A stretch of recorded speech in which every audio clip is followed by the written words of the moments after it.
الله أكبر الله أكبر الله أكبر الله أكبر الله أكبر الله أكبر الله أكبر الله أكبر الله أكبر الله أكبر كبيرا والحمد لله كثيرا وسبحان الله بكرة وأصيلا لا إله إلا الله وحده صدق وعده ونصر عبده وأعز جنده وهزم الأحزاب وحده لا إله إلا الله والله أكبر الله أكبر ولله الحمد الحمد لله الذي خلق الزمان وفضل بعضه على بعض فخص بعض الشهور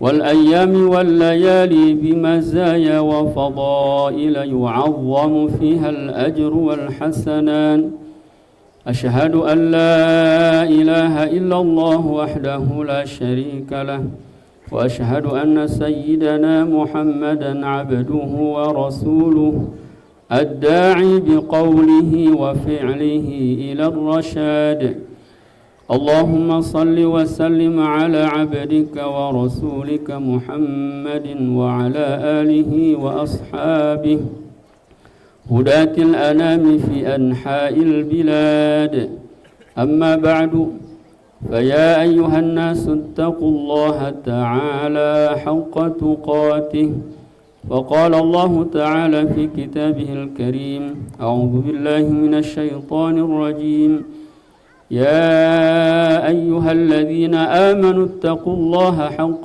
تقاته ولا تموتن إلا وأنتم مسلمون.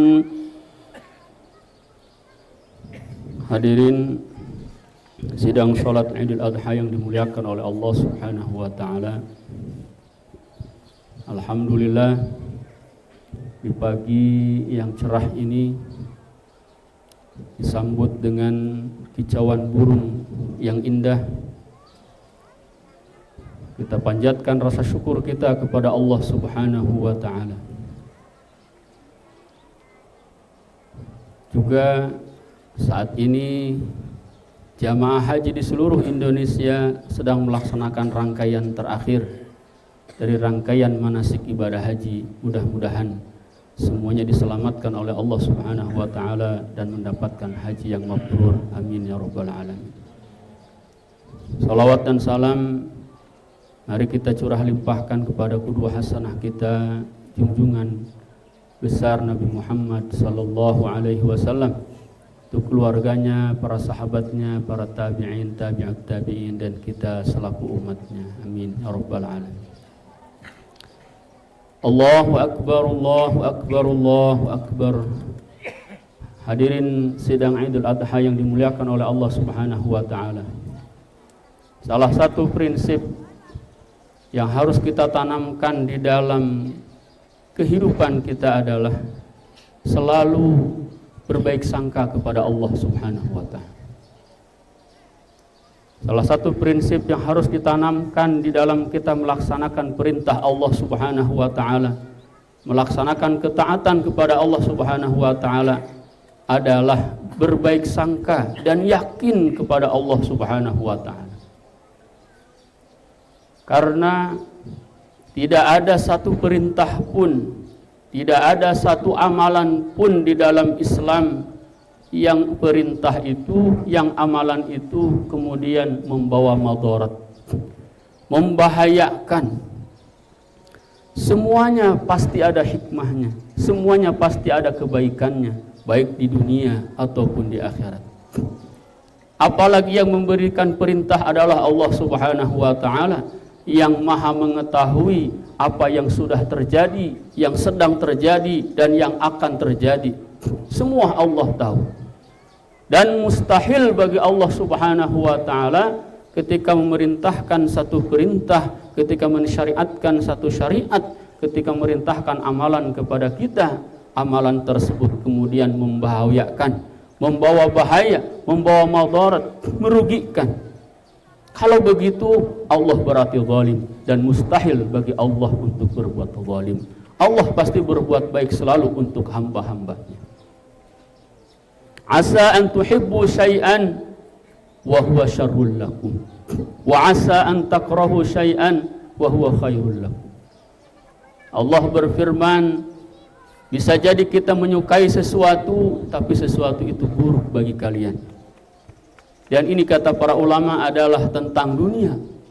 Bisa jadi kita mencintai harta, mencintai istri, mencintai dunia ini yang ada di dunia, di dalam kehidupan ini, tapi ternyata kalau kita jauh dari Allah Subhanahu wa taala, jauh dari perintah Allah Subhanahu wa taala, dunia itu menjadi buruk bagi kalian. Begitu juga bisa jadi kita membenci sesuatu, tapi sesuatu itu baik buat kalian. Mungkin kita merasa berat untuk melaksanakan ibadah, melaksanakan sholat, melaksanakan puasa, melaksanakan ibadah-ibadah yang lainnya, tapi justru di situ ada kebaikan buat kalian. Ayat ini sebenarnya berbicara tentang jihad, tentang perang, karena tidak ada satupun yang mencintai perang. Tapi kata Allah, perang itu walaupun dibenci, di dalamnya ada kebaikan buat kalian. Allahu Akbar, Allahu Akbar, Allahu Akbar. Hadirin sidang salat Idul Adha yang dimuliakan oleh Allah Subhanahu wa taala. Setidaknya itulah yang bisa kita ambil dari peristiwa sejarah Nabi Ibrahim alaihissalam. Lihat bagaimana Nabiullah Ibrahim alaihissalam saat meninggalkan istrinya Siti Hajar dan putranya Ismail alaihissalam yang masih bayi waktu itu. Atas perintah siapa? Atas perintah dari Allah Subhanahu wa taala. Kalau dilihat secara kondisi saat itu, di mana Ibrahim akan meninggalkan istri dan anaknya di sebuah lembah yang tandus, di sebuah lembah yang tidak ada pepohonan sedikit pun, di sebuah lembah yang jauh dari kampung-kampung yang lain. Tapi karena Nabi Ibrahim berbaik sangka kepada Allah Subhanahu wa taala, dan Nabi Ibrahim pun yakin kepada Allah Subhanahu wa taala bahwa Allah tidak akan membahayakan istri dan anaknya, Allah tidak akan membahayakan keluarganya. Sehingga dengan penuh keyakinan dan penuh kemantapan berbaik sangka kepada Allah, Ibrahim pun lantas meninggalkan keluarganya lalu berdoa kepada Allah Subhanahu wa taala sebagaimana yang diabadikan di dalam Al-Qur'an. Allah Subhanahu wa taala berfirman, Rabbana inni askantu min dzurriyyati biwadin ghairi dzi zar'in 'inda baitikal muharram. Wahai Tuhan kami, sesungguhnya aku singgahkan keturunanku di sebuah lembah yang tidak ada tumbuhan sedikit pun di samping rumahmu yang suci, yang agung, yang mulia. Rabbana liyuqimus salata faj'al af'idatan minan nasi tahwi ilaihim. Wahai Tuhan kami, semoga keturunan-keturunanku itu menjadi orang-orang yang mendirikan salat, dan jadikanlah hati-hati manusia terpaut kepadanya sehingga mereka datang ke sana. Warzuqhum minas tsamarati la'allahum yashkurun, dan berikanlah kepada mereka rezeki berupa buah-buahan, la'allahum yashkurun, semoga mereka menjadi orang-orang yang bersyukur. Dan lihatlah bagaimana kasih sayang Allah Subhanahu wa taala. Keluarga yang ditinggalkan itu tidak dibiarkan oleh Allah Subhanahu wa taala. Allah pancarkan air Zam-Zam yang sampai hari ini airnya masih bisa kita minum, bisa kita rasakan. Itulah bentuk kasih sayang Allah Subhanahu wa taala. Bahkan buah-buahan yang diminta oleh Ibrahim alaihissalam sampai hari ini pun melimpah. Kata orang, petek jengkol pun ada di sana. Itu adalah salah satu keberkahan daripada keyakinan dan juga berbaik sangkanya Nabiullah Ibrahim kepada Allah Subhanahu wa taala. Demikian juga ketika Ismail menjelang dewasa, lalu Allah perintahkan Ibrahim untuk menyembelih anaknya. Ini tentu perintah yang di luar akal. Ini adalah perintah yang tidak masuk akal. Masa seorang orang tua, seorang ayah diperintahkan untuk menyembelih anaknya? Bukanlah ini adalah bertentangan dengan sifat-sifat Allah Subhanahu wa taala. Tapi Nabi Ibrahim yakin, Nabi Ibrahim berbaik sangka kepada Allah Subhanahu wa taala bahwa Allah tidak akan menyia-nyiakannya, bahwa Allah tidak akan membiarkannya, bahwa kasih sayang Allah pasti melebihi dan mendahuluinya. Lalu Allah ganti dengan sembelihan yang besar, dengan sembelihan yang nyata. Allah Subhanahu wa taala berfirman, "Inna hadza lahuwal bala'ul mubin." Sesungguhnya ini adalah merupakan ujian yang nyata. Wa fadainahu bidzibhin 'azim. Lalu kami ganti sembelihan itu dengan sembelihan yang besar, berupa seekor kambing, berupa seekor domba yang gemuk. Atas keikhlasan, atas berbaik sangkanya Nabi Ibrahim dan keyakinannya Nabi Ibrahim, perintah kurban itu kemudian masih disyariatkan sampai hari ini dan masih dirasakan manfaatnya oleh kita semua. Allahu Akbar, Allahu Akbar, Allahu Akbar. Hadirin sidang Idul Adha yang dimuliakan oleh Allah Subhanahu wa taala. Demikianlah kita juga di dalam kehidupan sehari-hari. Kita harus selalu berbaik sangka kepada Allah. Kita harus yakin kepada Allah Subhanahu wa taala dengan Rahman, dengan Rahimnya, dengan sifat kasih sayangnya kepada makhluknya, kepada kita semua. Termasuk misalkan di dalam ibadah puasa. Tidak terceritakan kalau orang melaksanakan ibadah puasa itu kemudian menjadi sakit. Tidak diceritakan orang kalau puasa itu kemudian menjadi kurus dan lain sebagainya. Justru yang ada adalah semakin baik, yang ada semakin sehat, sesuai dengan sabda Nabi sallallahu alaihi wasallam, "Sumu tasihhu."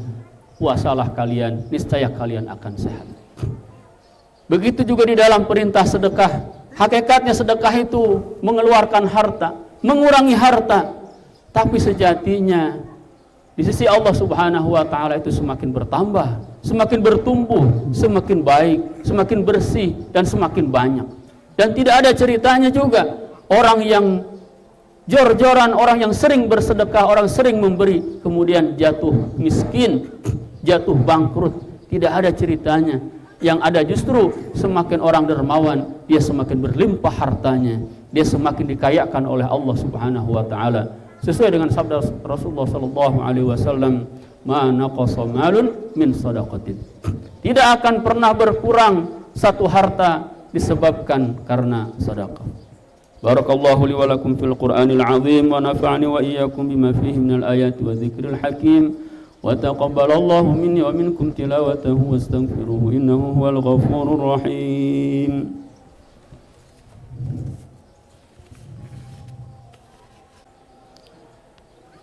Allahu akbar, Allahu akbar, Allahu akbar.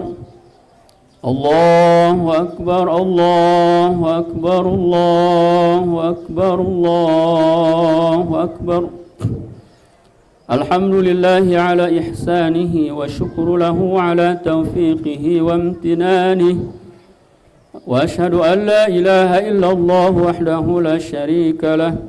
Wa ashhadu anna sayyidana Muhammadan abduhu wa rasuluhu ad-da'i ila ridwanih. Allahumma salli ala sayyidina Muhammad wa ala alihi wa ashabihi wa sallim tasliman katsira. أما بعد فيا أيها الناس اتقوا الله فيما أمر وانتهوا عما نهى واعلموا أن الله أمركم بأمر بدأ فيه بنفسه وثنى بملائكة قدسه وقال تعالى إن الله وملائكته يصلون على النبي يا أيها الذين آمنوا صلوا عليه وسلموا تسليما اللهم صل على سيدنا محمد وعلى آله سيدنا محمد وبارك على سيدنا محمد وعلى آل سيدنا محمد كما باركت على سيدنا إبراهيم وعلى آل سيدنا إبراهيم في العالمين إنك حميد مجيد آمين. اللهم اغفر للمسلمين والمسلمات والمؤمنين والمؤمنات الأحياء منهم والأموات. اللهم أعز الإسلام والمسلمين وأذل الشرك والمشركين وانصر عبادك الموحدين وانصر من نصر الدين واخذل من خذل المسلمين ودمر أعداءك أعداء الدين وأعل كلماتك إلى يوم الدين. اللهم ادفع عنا البلاء والوباء والزلازل والمحن وسوء الفتن والمحن ما ظهر منها وما بطن عن بلدنا إندونيسيا خاصة وسائر بلدان المسلمين يا رب العالمين. عباد الله إن الله يأمر بالعدل والإحسان وإيتاء ذي القربى وينهى عن الفحشاء والمنكر والبغي يعظكم لعلكم تذكرون. واذكروا الله العظيم يذكركم واشكروه على نعمه يزدكم ولذكر الله أكبر. صلى الله على محمد صلى الله عليه وسلم. صلى الله على محمد